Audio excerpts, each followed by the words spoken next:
Hermanos, qué gozo es poder llegar donde la palabra de Dios nos guía, y a pesar de que hay batallas, a pesar de que hay dificultades, a pesar de que hay tensiones, sabemos que la victoria está en Cristo Jesús.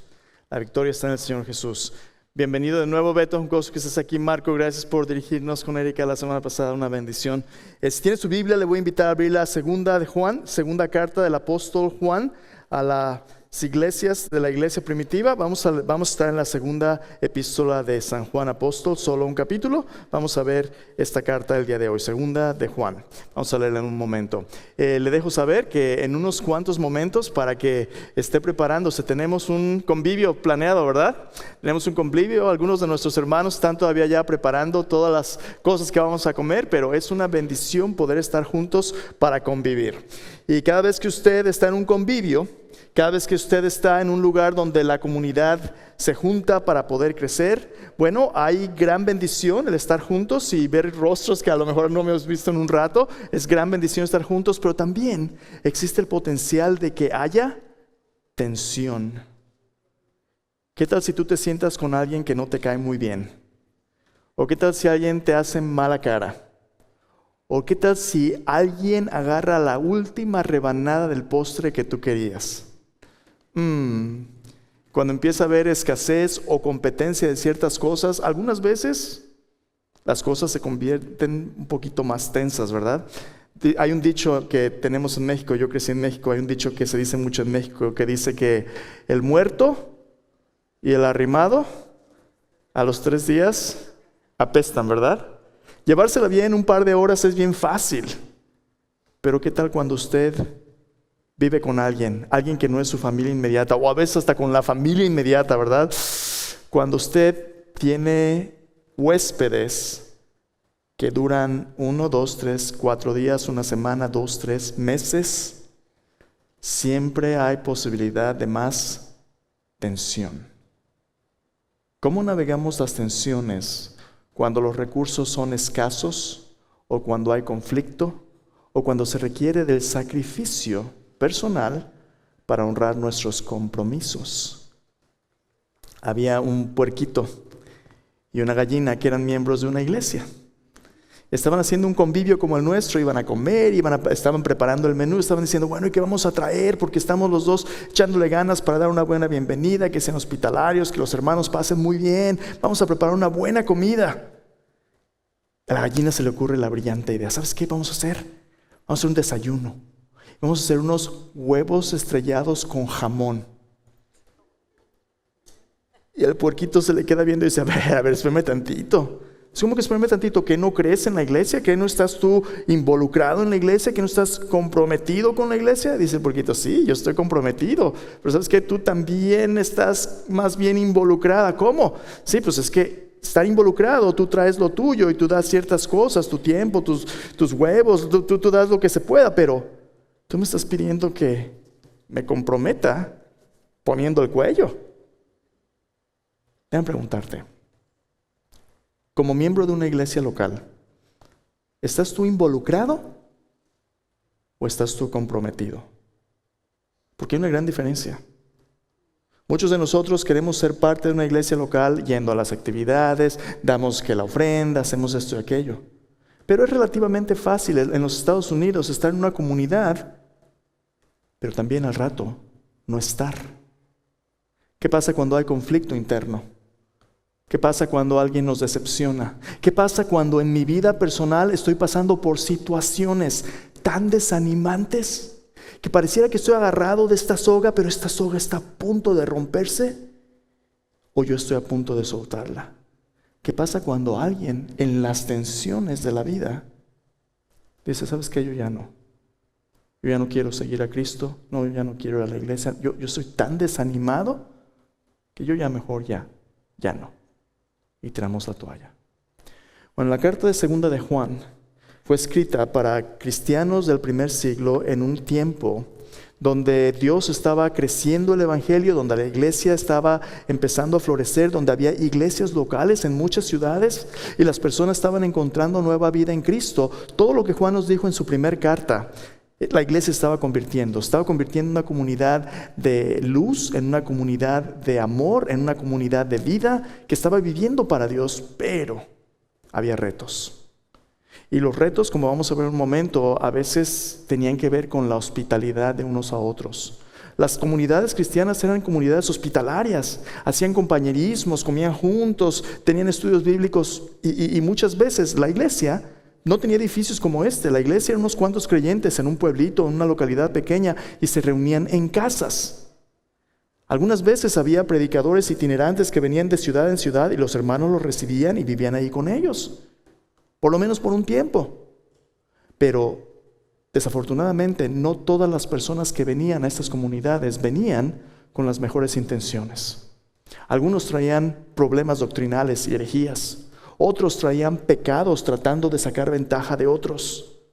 Qué triste es cuando usted abre sus puertas en hospitalidad y alguien se aprovecha de usted. Cuando una persona de fuera entra, a lo mejor usted nos visita por primera vez.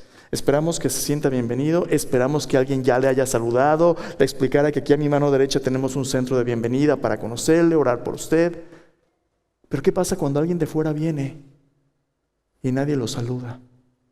Nadie lo da la bienvenida, nadie siquiera reconoce que está aquí.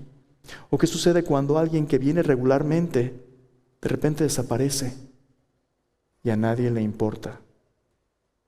Bueno, es que para eso le pagamos al pastor, ¿verdad? El trabajo del pastor es equipar a los santos para la obra del ministerio. El cuidarnos es un trabajo de todos nosotros, pero ¿qué pasa cuando somos indiferentes a la necesidad de otros o cuando hay retos de fuera que tratan de atacar al rebaño? Bueno, segundo de Juan precisamente se trata de eso. Venga conmigo, esta carta es una carta pequeñita, tiene 13 versículos, nada más, pero habla de cosas que son bien importantes para nosotros y que también tienen que ver con la pregunta que he estado haciendo ya por varios meses: ¿en qué nos estamos convirtiendo? Hermanos, si no nos estamos convirtiendo en una comunidad donde la gente pueda vivir la vida de Dios con luz, con amor, con vida, entonces a lo mejor nomás estamos jugando a la religión. Pero si somos una comunidad, como decimos cada domingo en nuestra misión, existimos para glorificar a Dios, multiplicando discípulos que inviten a todos los pueblos a unirse a Jesucristo en un viaje de por vida que transforme vidas y da vida. Miren lo que dice ahí. Queremos ser una iglesia que glorifique a Dios. Existimos para agradar y glorificar a Dios. Pero ¿cómo lo hacemos? Multiplicando discípulos, personas que vivan como Jesús. ¿Cómo hacemos estos discípulos?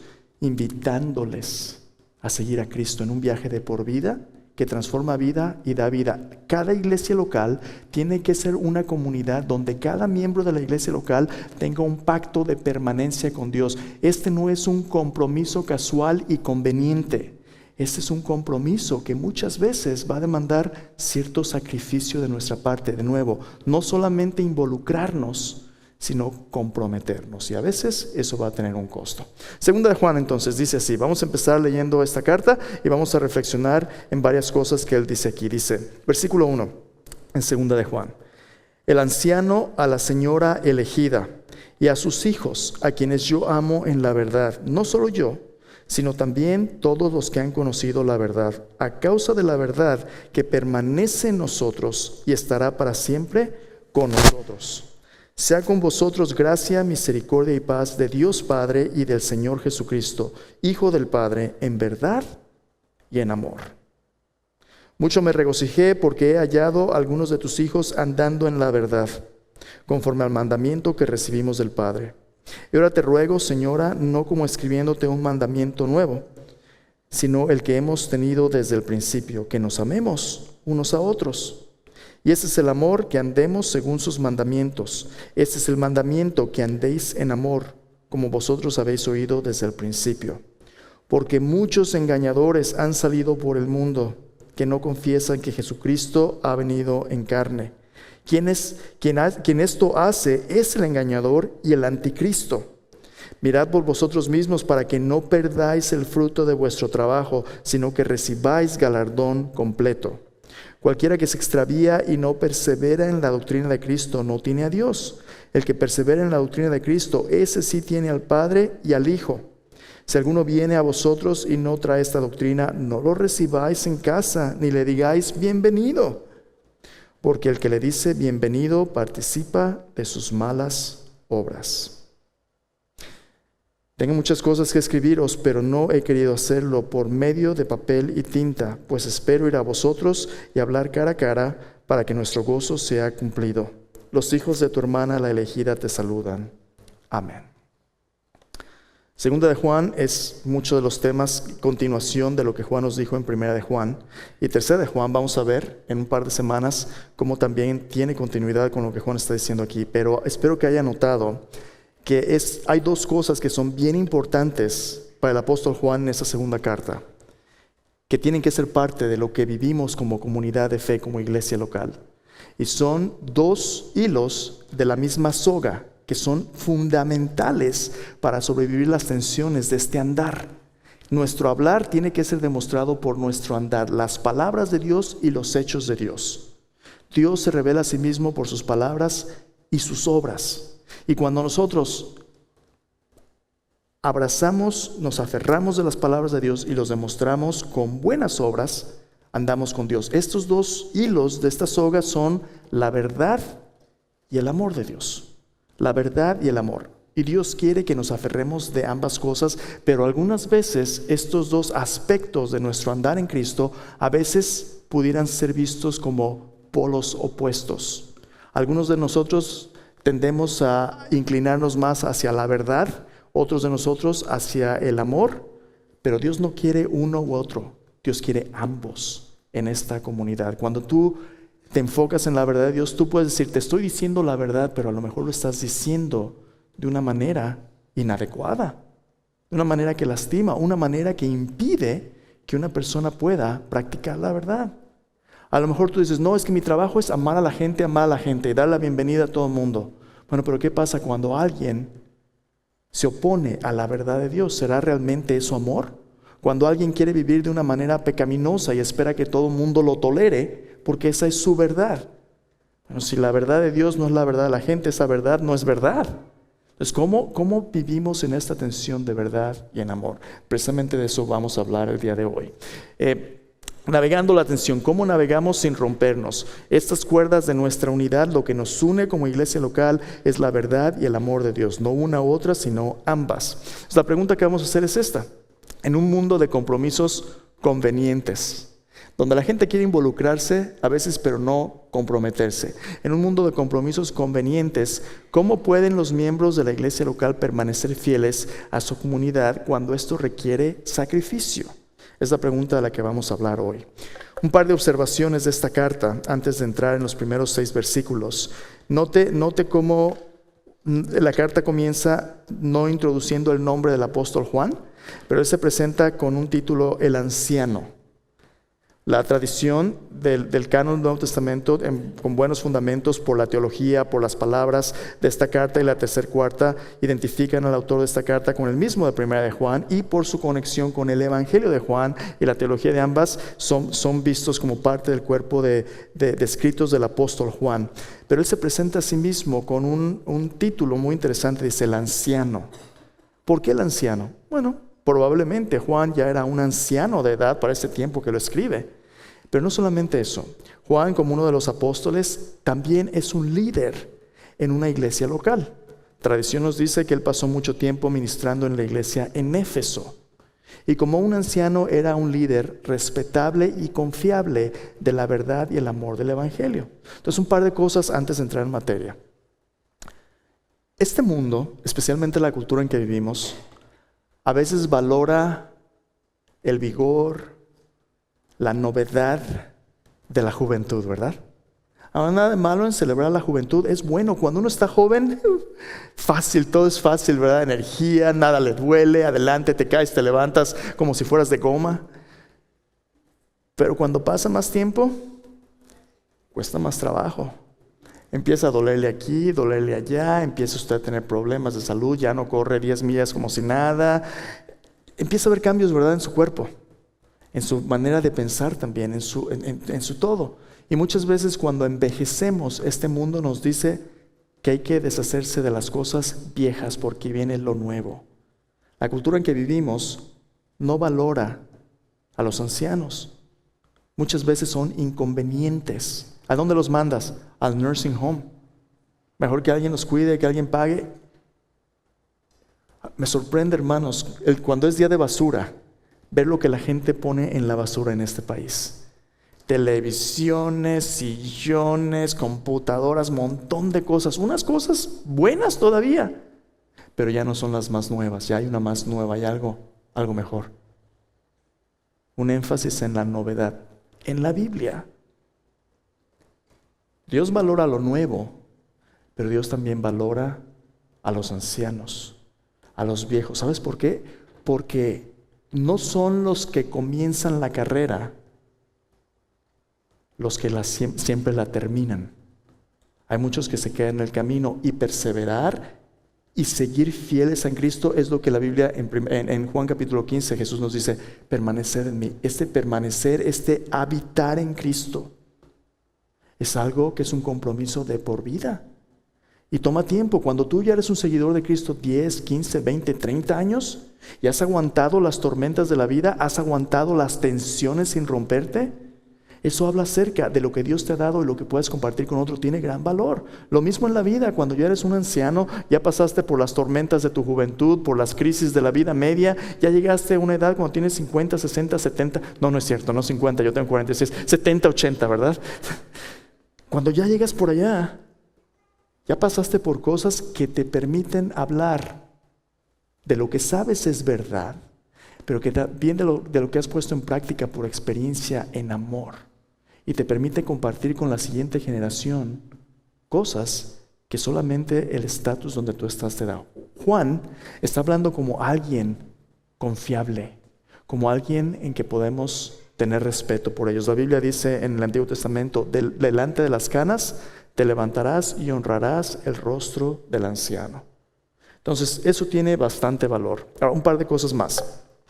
Juan está escribiendo, dice: a la señora elegida y a sus hijos, a quienes yo amo en la verdad. ¿Quién es esta señora elegida? Bueno, pudiera ser, los estudiosos en investigación, pudiera ser que esta sea de hecho una persona, una mujer que tenía su casa y tenía una iglesia, que se congregaba en su casa, y su familia habría sido muchas veces parte de esta iglesia. Y esta persona posiblemente había escrito a Juan con algunas preocupaciones o algunos problemas que tienen que ver con personas viniendo y predicando cosas que no eran, y Juan le contesta a ella personalmente como el anfitrión de esta iglesia que se reunía en su casa. Eso es posible. Otra posibilidad es que este título, señora elegida, es simplemente un pequeño título, como una máscara, porque pudiera que hubiera persecución, para una iglesia local. Una iglesia local. A veces a la iglesia en algunos pasajes se le refiere como la novia del Cordero, como una mujer, una persona elegida y respetable. A lo mejor esta es una iglesia local. Independientemente de lo que esto es claro, es que Juan está hablando a creyentes en comunidad.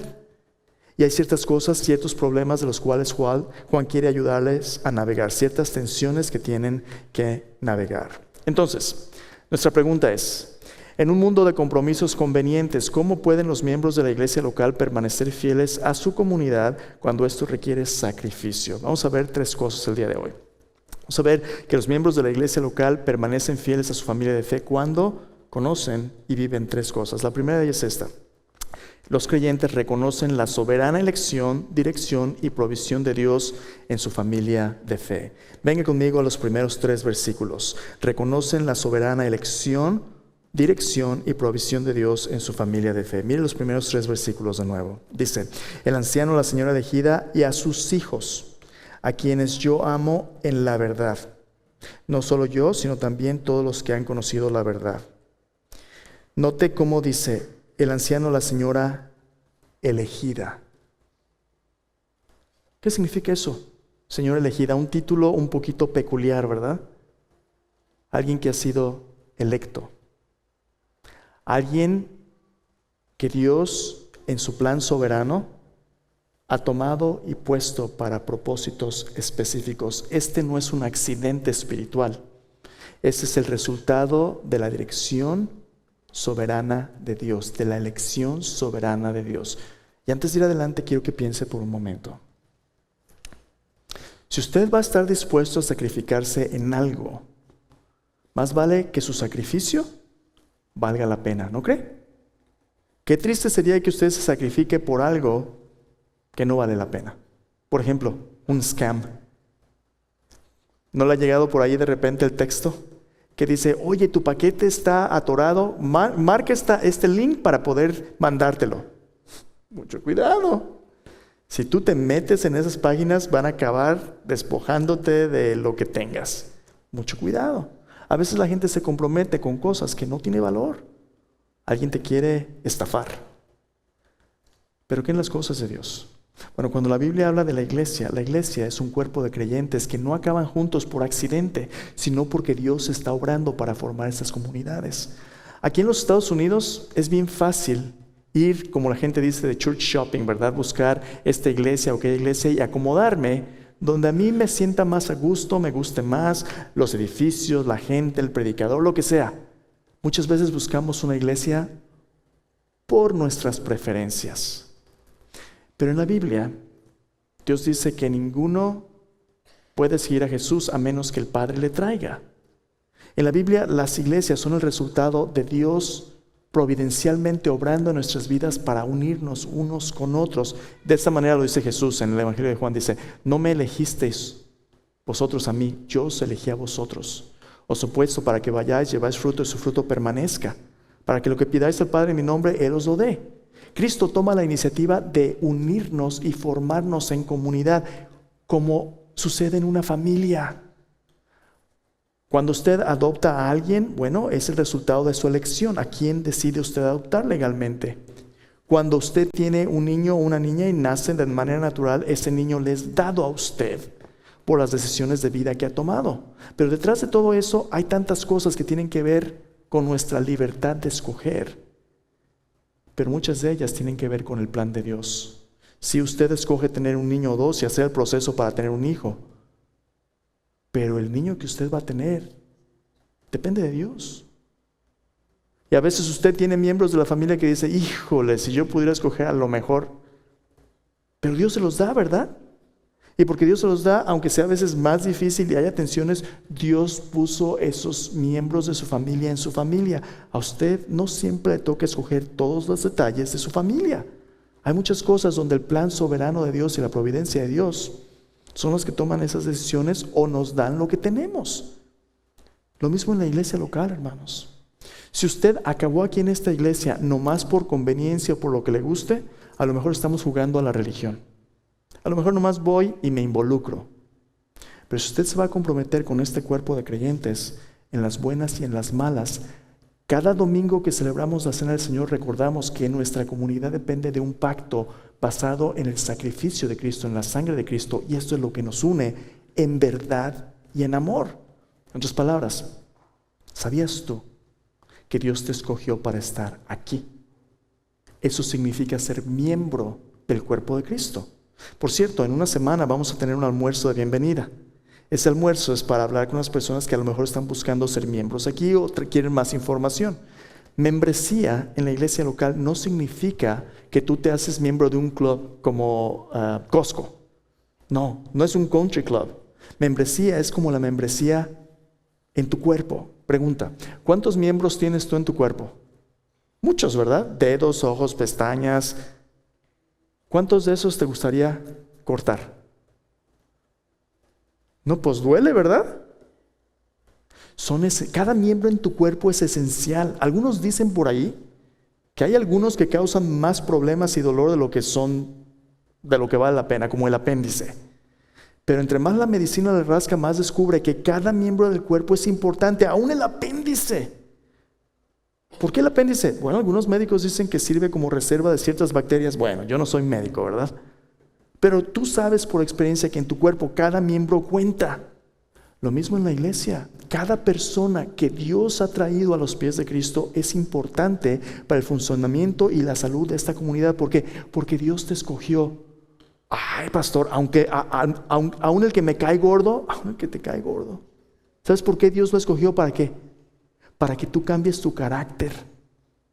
¿Cómo? Sí, La mayoría de las cosas que no nos gustan acerca de otros o que nos caen mal en otros es porque el problema está en nosotros, que Dios quiere cambiar. Y nos guste o no, cada persona que Dios ha puesto en esta comunidad, Dios la eligió. Entonces, si tú eres el resultado del plan de Dios, donde Dios te ha llamado y te ha escogido para crecer a semejanza de Cristo, ¿qué pasa cuando las cosas se ponen difíciles? Mira, lo más fácil sería, yo ya no voy a esa iglesia, yo mejor voy a otra. Ok, lánzate, ve a otra iglesia. ¿Y qué vas a encontrar en esa otra iglesia? Gente que tiene los mismos problemas que aquí. Y adivina qué, en esa otra iglesia te vas a encontrar a ti mismo con los mismos problemas que tenías aquí. Entonces, ¿qué es lo que Dios quiere? Que en lugar de huir, escuchemos su llamado y hagamos lo que Dios quiere. ¿Qué es lo que Dios quiere? Que permanezcamos en verdad y en amor, y a través de esa verdad y ese amor seamos transformados. Mira lo que Juan dice ahí en el mismo versículo 1, dice: a la señora elegida y a sus hijos, a quienes yo amo en la verdad. No solo yo, sino también los que han conocido la verdad. ¿Te fijas este énfasis? La verdad, la verdad, la verdad.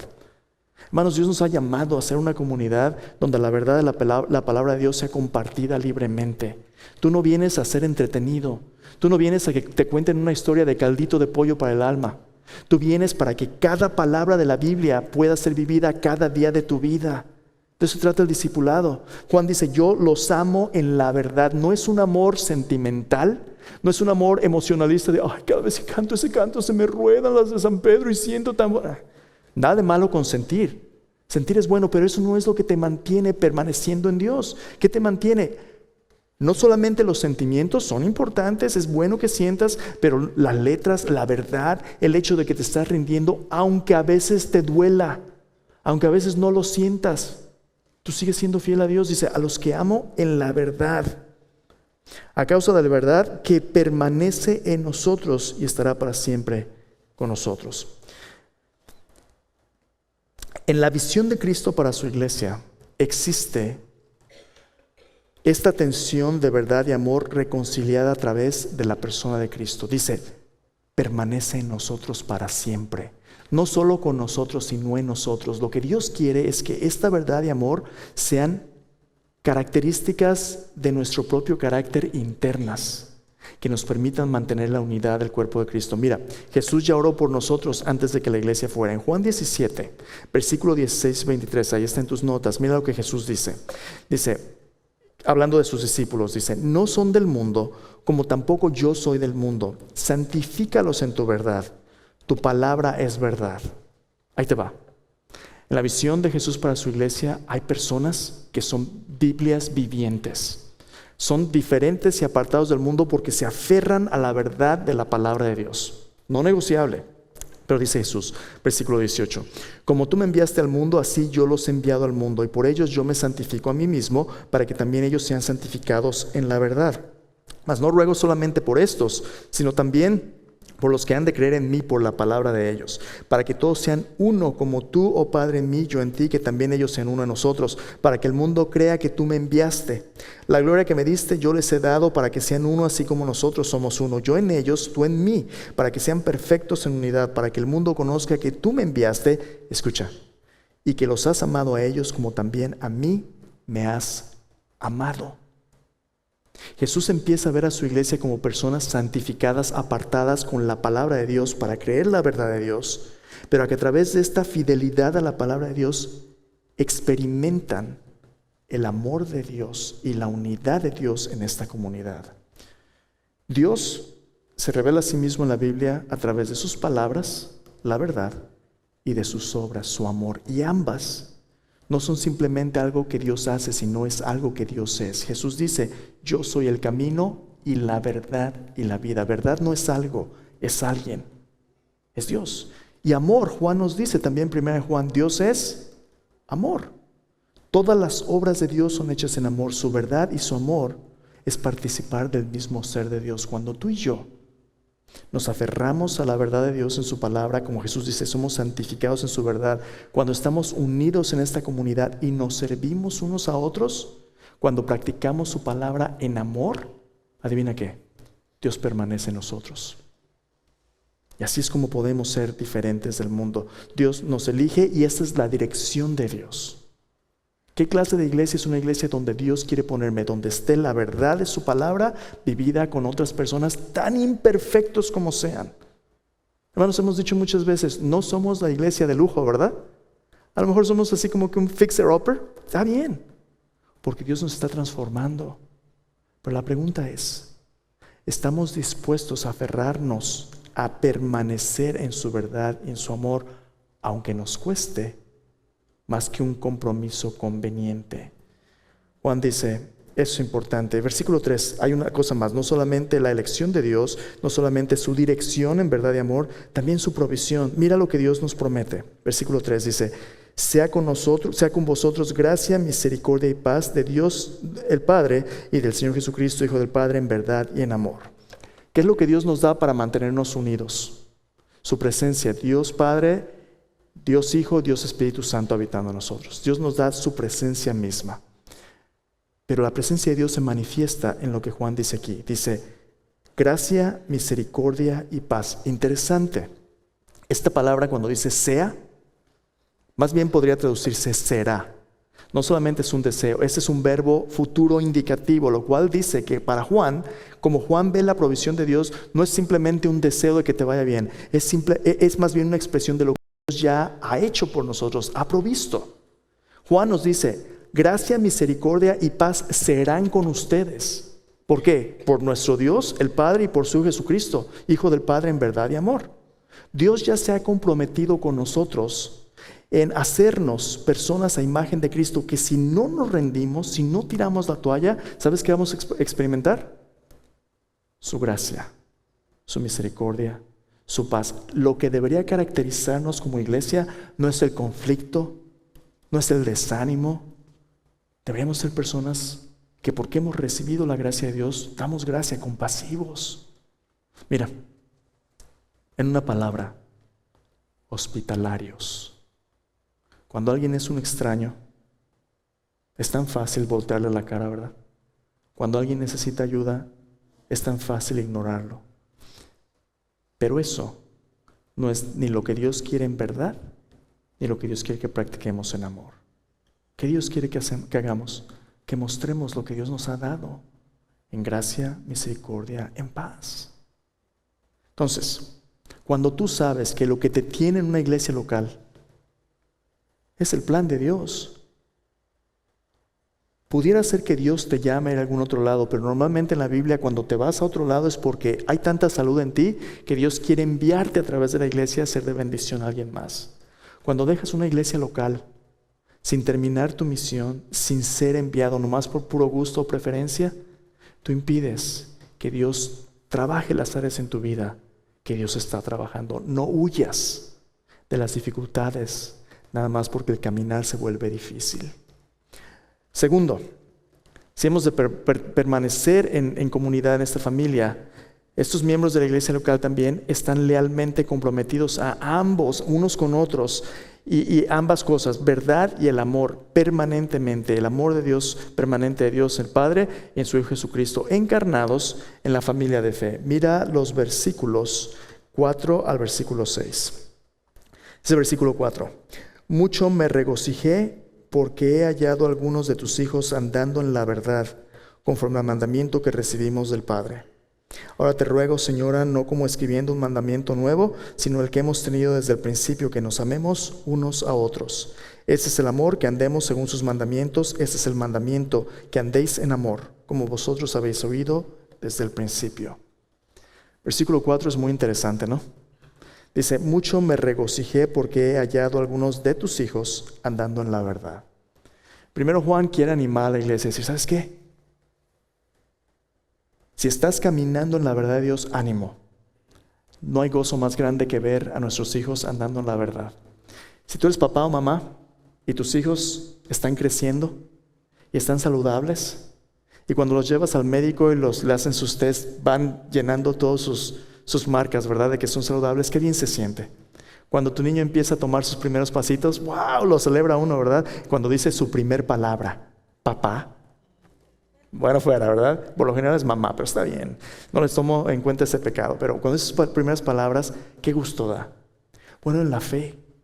Cuando alguien viene a Cristo y cambia de la oscuridad a la luz, cuando se bautiza, cuando empieza a servir, cuando tú ves en su vida los cambios que Dios está haciendo, qué gusto da. Hay gran gozo. De eso se trata el ministerio.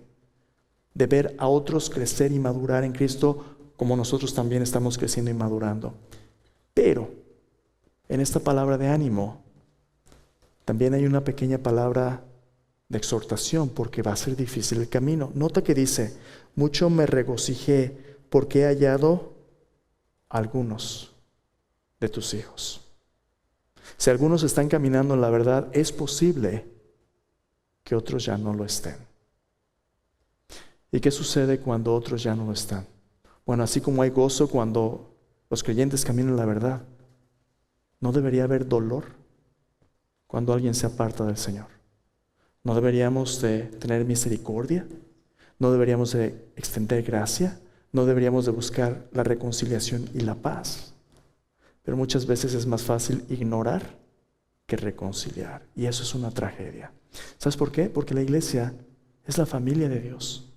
Juan sigue diciendo: de Dios nuestro Padre, de su Hijo Jesucristo. Si somos hijos de Dios, Cristo es nuestro hermano. Él es el único hijo natural de Dios, el unigénito del Padre. Tú y yo somos adoptados. Dios nos adoptó en la comunión del Padre y el Hijo. Pero si uno de nuestros hermanos y hermanas se aparta del camino, no debería dolernos. No deberíamos sentir el peso. He estado orando y reflexionando esta semana en este pasaje. Y a veces es difícil como pastor en una iglesia. Somos hermanos en inglés y en español, niños y jóvenes todos. Somos una iglesia cerca de 650 personas. A veces es difícil saber quién entra y quién sale. Hace como 2 años y medio, 3 años, le hice la pregunta a nuestro servicio en español y en inglés: hermanos, si Dios fuera a traernos 100 discípulos nuevos, ¿qué haríamos con ellos? ¿Los cuidaríamos? ¿Los discipularíamos? ¿Los conectaríamos?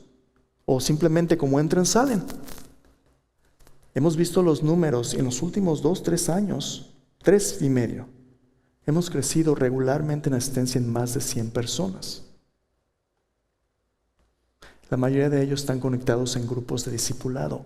Esta comunidad de verdad y amor que llamamos comunidades bíblicas son tan importantes. Porque si nomás debemos entrar y salir en un servicio y no tenemos relaciones cercanas, va a ser difícil permanecer a largo plazo. Tienes que estar en un grupo pequeño. Porque en un grupo pequeño vas a tener que ser personal. Y de eso se trata. De eso se trata estar en Cristo. Al estar reflexionando, estaba orando, y 2 cosas sucedieron esta semana interesantes que emocionalmente me conectaron. Yo no soy una persona de mascotas, perritos, gatos, también, pero a mí no me gustan mucho porque sé que hay que cuidarlos. Mi mascota favorita son los peces. Tengo una pecera y tiene peces, pero viven en su burbuja, ¿verdad? Así es de amable su pastor. Pero mis hijos tienen un gato. Tenían un gato. Y este gatito es la adoración de todos. Todos estamos ahí para servir al gato. Hace un par de días nuestro gato se salió, como siempre lo hace en la noche, a dar una vuelta, pero no regresó. Ya es el 3er día y nuestro gato no ha regresado. Antier salí en la mañana a ver al patio. Los pájaros estaban haciendo escándalo y las ardillas, y allí había un gato montés. No encontré nada de mi gato, pero ese gato montés ha estado viendo por semanas. Mi vecina dijo: sí, ese gato montés se llevó uno de los míos. ¿Va a regresar? Yo no sé. No me duele tanto a mí, pero mis hijas, especialmente una de mis 2 niñas, está en duelo ahorita porque esa era su mascota. Si un animalito puede doler tanto, ¿verdad? Hermanos, nuestro valor para Cristo no será más que dio sangre por nosotros. Estaba reflexionando en ello y para mí casi no soy tan cruel, no iba a ser fiesta, ¿verdad? Sí, así como que en lo profundo del corazón sí me duele un poquito que ya no esté, pero estaba luchando con esto. El jueves en la noche tuve un sueño muy interesante. Soñé que estaba en México, yo soy de México. Y si usted alguna vez ha viajado en el transporte público en México en autobús, esos autobuses se empacan de gente como botes de sardina, ¿verdad? Llenos de gente. Soñé que mi hija mayor, Emma, que tiene 17, estaba conmigo en México y iba en el camión. Y mi hija Emma me estaba diciendo en el camión, papá, ya es hora de bajarnos, ya es hora de bajarnos, cada 5 minutos. Hija, no, yo sé a dónde vamos, siéntate en tu lugar, estoy hablando con el conductor. Llegamos a la parada donde habíamos bajarnos. Ya es hora de bajarse y el camión, si tú has tomado el autobús en México, se para y no te espera mucho, casi tienes que brincar, ¿verdad? Si no se va. Entonces yo volteo y le digo, Emma, ahora sí ya es hora de bajarse. Busco a Emma entre la multitud de la gente y Emma no está en ningún lado ya. Y empiezo a sentir esa ansiedad en mi estómago. ¿Dónde está mi hija? En un mundo de gente, ¿dónde está mi hija? Y en ese momento despierto. Yo no sé qué hizo Emma, dónde acabó Emma, pero lo único que sentí es, ¿ha perdido usted a uno de sus hijos alguna vez que se le pierde en una tienda o algo? Qué cosa más agonizante es eso, ¿verdad? Qué cosa más agonizante cuando, como comunidad, hermanos, en un mundo donde algunas veces circunstancias tan complicadas pasan que perdemos familiares o donde a veces nos perdemos porque ya no podemos aguantar la tensión. El cuerpo de Cristo tiene que ser una comunidad donde esto nos importe, donde no seamos desechables, donde oremos unos por otros, donde nos busquemos, donde nos hablemos, donde nos amemos en verdad. Tenemos que estar lealmente comprometidos, no nada más involucrados. Finalmente, estos creyentes responden al llamado de Dios de levantar una nueva generación de discípulos, preparando el camino para su andar en obediencia a la palabra de Dios. Nota cómo de nuevo les dice, versículo 5, te ruego, Señora, no como escribiéndote un mandamiento nuevo, sino el que hemos tenido desde el principio, que nos amemos unos a otros. Este es el amor, que andemos según sus mandamientos, ese es el mandamiento, que andéis en amor. Suena como un trabalenguas, ¿verdad? ¿Pero qué está diciendo Juan? Básicamente esto. El amor y la verdad de Dios son dos caras de la misma moneda. Jesús dijo, si me amáis, guardad mis mandamientos. La palabra de Dios es el fundamento de nuestro conocimiento verdadero de Dios que nos motiva a obedecer y a obrar para Dios. Verdad y amor son dos caras de la misma moneda, como en el Antiguo Testamento.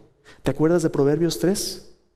Dice, la misericordia y la verdad, átalas a tu cuello, escríbelas en la tabla de tu corazón. Esta verdad y misericordia, emet en hebreo y hesed en hebreo, son la verdad de Dios, fidelidad y el amor leal de Dios.